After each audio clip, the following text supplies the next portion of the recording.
Hello everyone, welcome to my YouTube channel. मेरा नाम चिराग है और आज हम स्मॉल फाइनेंस बैंक्स डिस्कस करेंगे। क्वार्टर 3 के रिजल्ट्स और सभी मैनेजमेंट्स की कमेंट्री सुनने के बाद मैं इस सेक्टर को लेकर बहुत एक्साइटेड हूँ। क्यों एक्साइटेड हूँ मैं?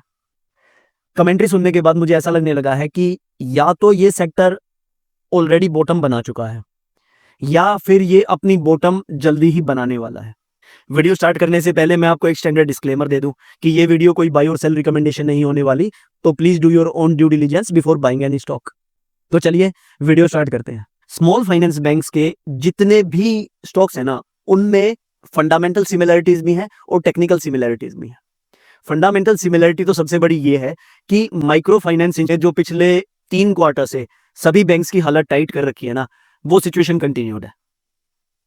सारी मैनेजमेंट कह रही है कि ये सिचुएशन इंप्रूव होगी H2 FY26 में, यानी अगले साल के सेकंड हाफ में सिचुएशन अच्छी होने लग जाएगी। क्वार्टर 4 सभी मैनेजमेंट्स के हिसाब से खराब होने वाला है। ये क्वार्टर 3 के रिजल्ट से खराब थे। एसेट क्वालिटी सभी बैंक्स की खराब हो रखी है, खासकर जो MFI पोर्टफोलियो था, माइक्रो फाइनेंस पोर्टफोलियो था। जिस बैंक का जितना बड़ा माइक्रो फाइनेंस पोर्टफोलियो, उसकी उतनी ज्यादा हालत टाइट। सबसे बड़ा पोर्टफोलियो उज्जीवन बैंक का 60% के आसपास। उसके बाद इक्विटास बैंक का लगभग 15 से 20%, 17-18% के आसपास। उसके बाद micro finance portfolio AU small finance bank का, जो इन्होंने स्मॉल फाइनेंस बैंक थोड़े दिन पहले एक्वायर किया था, उसका 7% पोर्टफोलियो इनके पास है।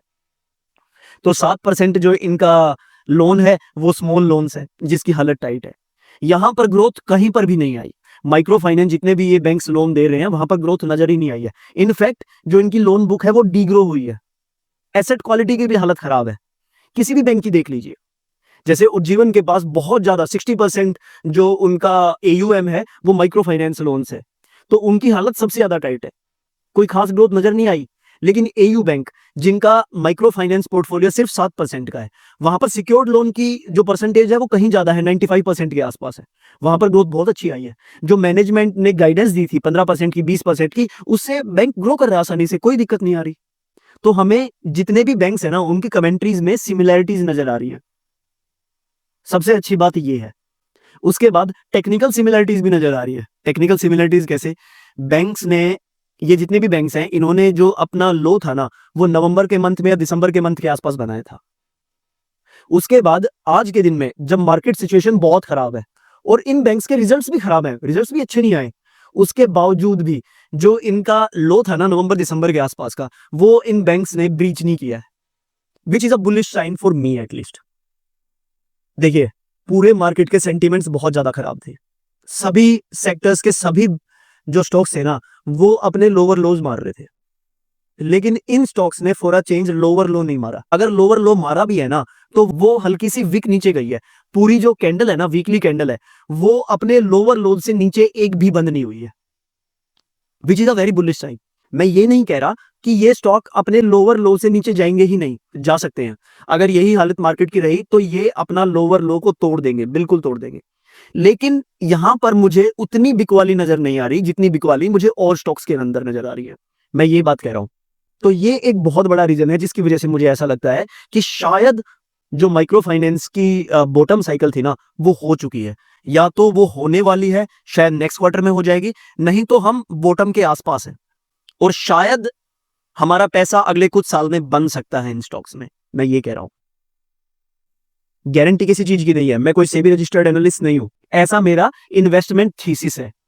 इन स्टॉक्स के अच्छा परफॉर्म करने का क्या रीजन हो सकता है कि अगले 6 महीने में ये स्टॉक्स अच्छा परफॉर्म करने लग जाए? सबसे बड़ा रीजन तो आरबीआई है। आरबीआई ने अपनी रेट कट साइकिल शुरू कर दी है। रेट्स कम होने लग जाएंगे तो कॉस्ट ऑफ फंड घटने लग जाएगा। ये बैंक जिस रेट के ऊपर पैसा रेज कर रहे हैं वो सस्ता होने लग जाएगा। सबसे बड़ी बात तो ये है।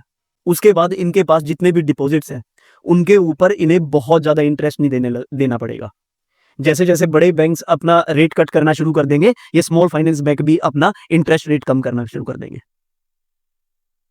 तो यानी बैंक के पास जो पैसा आ रहा है वो सस्ते में आने लग जाएगा। उसके बाद जो ये बैंक्स है ना, इनकी बहुत बड़ी loan book fixed loan book है। यानी जब ये किसी कस्टमर को लोन देते हैं ना, तो उसको फिक्स्ड रेट ऑफ इंटरेस्ट पे दे रहे हैं, फ्लोटिंग रेट ऑफ इंटरेस्ट पे नहीं दे रहे। उसका क्या फायदा और नुकसान होता है? देखिए, आज के दिन में आरबीआई के रेट्स बहुत ज्यादा है, ठीक है। तो ये बैंक्स जितने भी लोन दे रहे हैं ना, वो हाई इंटरेस्ट पर दे रहे हैं।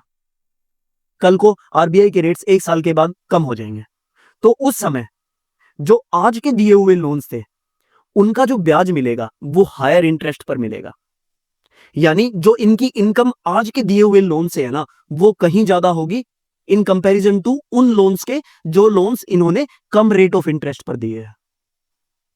तो इक्विटास जैसे बैंक जिनकी 80% लोन बुक्स फिक्स्ड है, उनको बेनिफिट होने लग जाएगा जैसे जैसे आरबीआई अपने रेट्स कट करने लग जाएगी। इनके मार्जिन इंप्रूव होने लग जाएंगे, नेट इंटरेस्ट मार्जिन आपको इंप्रूव्ड नजर आने लग जाएगा बैंक का। ये एक बहुत बड़ा थीसिस पॉइंट है जो मुझे ऐसा लगता है अगले 6 महीने में प्ले आउट होने लग जाएगा। उसके बाद ये सारे बैंक यूनिवर्सल बैंक बनना चाहते हैं। एयू बैंक ने तो ऑलरेडी अप्लाई कर दिया है, अब बॉल है आरबीआई के कोर्ट में, इनको आज नहीं तो कल अप्रूवल मिल जाएगा। इक्विटास ने ऑलरेडी डिसाइड कर दिया है कि अगले 2 साल के अंदर अंदर ये यूनिवर्सल बैंक बनना चाहते हैं, ठीक है।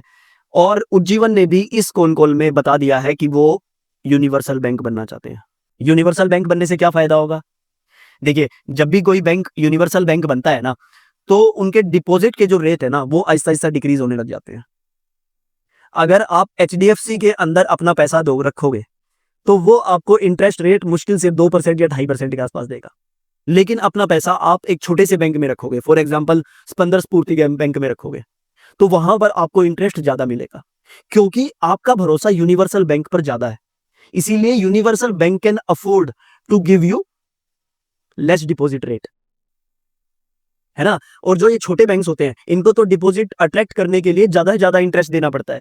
जैसे जैसे ये small finance bank universal bank बनेंगे, इनकी मार्केट रेपुटेशन इंप्रूव होगी, और जो इनकी कॉस्ट ऑफ फंड्स है ना, वो आहिस्ता आहिस्ता डिक्रीज होने लग जाएंगे। इसके बारे में मैंने डिटेल में बात की थी अपनी फंडामेंटल वीडियो में, एक बार उस वीडियो को जरूर देख लीजिएगा। एक ये ट्रिगर पॉइंट मुझे ऐसा लगता है कि अगले 6 महीने में इन बैंक्स के लिए प्ले आउट हो सकता है। अगला ट्रिगर पॉइंट ऑफ कोर्स जो एमएफआई की साइकिल है, वो इंप्रूव होने की उम्मीद है। सभी मार्केट की कमेंट्रीज ये कह रही हैं कि अगले 6 महीने में हमको ये साइकिल रिवर्स होती हुई नजर आने लग जाएगी, और हिस्ट्री भी यही कहती है। ये जो माइक्रो फाइनेंस की साइकिल है ना, ये बहुत ज्यादा वोलेटाइल होती है। ये 1-1.5 साल तो बहुत अच्छा परफॉर्म करते हैं, फिर 1 साल खराब परफॉर्म करते हैं, फिर 1.5-2 साल बहुत अच्छा परफॉर्म करते हैं, फिर 1-1.5 साल खराब परफॉर्म करते हैं। तो अगले 6 महीने में मुझे उम्मीद है कि वो बॉटम आउट हो जाएगी। आरबीआई की कमेंट्री भी यही है, और जितनी भी मैनेजमेंट्स है उनकी कमेंट्री भी यही है। तो 6 महीने में मुझे ये बहुत बड़ा ट्रिगर नजर आने लग रहा है कि जो इनकी एमएफआई का पोर्टफोलियो है ना, जो डी ग्रो हो रहा है आज, वो ग्रो होने लग जाएगा। सिक्योर्ड पोर्टफोलियो ऑलरेडी बहुत अच्छा कर रहा है। अगर आपने एयू की मैनेजमेंट की कॉन कॉल अगर ढंग से सुनी है, तो वो बार बार ये कह रहे हैं कि जो सिक्योर्ड पोर्टफोलियो है वो बहुत अच्छा परफॉर्म कर रहा है। वो जो इन्होंने गाइडेंस दी थी 22 से 25% के आसपास, वहां ग्रो कर रहा है। लेकिन अनसिक्योर्ड पोर्टफोलियो माइक्रो फाइनेंस वो अच्छा परफॉर्म नहीं कर रहा। मुझे उम्मीद है 6 महीने के बाद वो भी अच्छा परफॉर्म करने लग जाएगा, जो एक बहुत बड़ा ट्रिगर हो सकता है। वैल्यूएशन पॉइंट ऑफ व्यू से भी स्टॉक्स बुरे नहीं लग रहे। आज के दिन में जो स्टॉक की प्राइस टू बुक है, वो ऑल टाइम लो के आसपास चल रही है। मैं तो इंटरेस्टेड हो जाता हूं ऐसे स्टॉक्स के अंदर, ठीक है। ये कोई बाय और सेल रिकमेंडेशन नहीं दे रहा मैं। इस तरीके से आप किसी भी सेक्टर की या किसी स्टॉक की साइकिल्स प्ले कर सकते हो, ठीक है। साइकिल सिर्फ स्टॉक के प्राइस चार्ट को देखकर नहीं होती है, हमें और भी फंडामेंटल्स देखने होते हैं। वैल्यूएशन की भी हमें सिक्लिसिटी देखनी होती है, हमें रिटर्न मैट्रिक्स की भी सिक्लिसिटी देखनी होती है कि रिटर्न ऑन एसेट जो सबसे इंपॉर्टेंट मैट्रिक्स है किसी भी स्मॉल फाइनेंस बैंक में या फिर एनबीएफसी में, वो कैसे परफॉर्म कर रहा है। आरओए चेक कीजिए स्क्रीनर पर जाकर कि इन स्टॉक से कैसे ऊपर जाता है और साइकिल के साथ कैसे नीचे जाता है। क्या वो साइंस नजर आने लग गए हैं हमें कि ये साइकिल रिवर्स हो रही है? ये आपको खुद ट्रैक करना होगा, खुद देखना होगा। हाँ, साइकिल आपको कैसे प्ले करनी है ये आपके ऊपर डिपेंड करता है। या तो अपनी फंडामेंटल एनालिसिस के ऊपर इतने कॉन्फिडेंट है कि शायद साइकिल ने बॉटम आउट कर लिया है और आज के दिन मैं स्टॉक खरीद रहा हूं। एक तरीका तो ये हो सकता है, लेकिन ये एक रिस्की तरीका है। दूसरी स्ट्रेटेजी ये हो सकती है कि आप इंतजार करें कि कब ये स्टॉक्स अपने 30 वीक मूविंग एवरेज से ऊपर ट्रेड करने लग जाए। अगर स्टॉक 30 वीक मूविंग एवरेज से ऊपर ट्रेड करने लग जाते हैं, तो प्रोबेबिलिटी बढ़ जाएगी इन स्टॉक्स के ऊपर जाने की। वो एक सेफर तरीका है, लेकिन उसके चक्कर में आप 10 से 15% का जो प्रॉफिट मार्जिन है उसको गिव अवे करेंगे, ठीक है। तो आप किसी भी साइकिल को कैसे प्ले करना चाहते हो ये आपके ऊपर डिपेंड करता है, आपके रिस्क एपेटाइट के ऊपर डिपेंड करता है, आपके कन्विक्शन के ऊपर डिपेंड करता है, ठीक है। चलिए, तो इस वीडियो में सिर्फ इतना ही। अगली वीडियो में किसी और इंटरेस्टिंग आइडिया के साथ आएंगे। तब तक के लिए मेहनत करते रहिए, पैसा जरूर बनेगा, इतना भी मुश्किल नहीं है। Bye bye, take care and best of luck.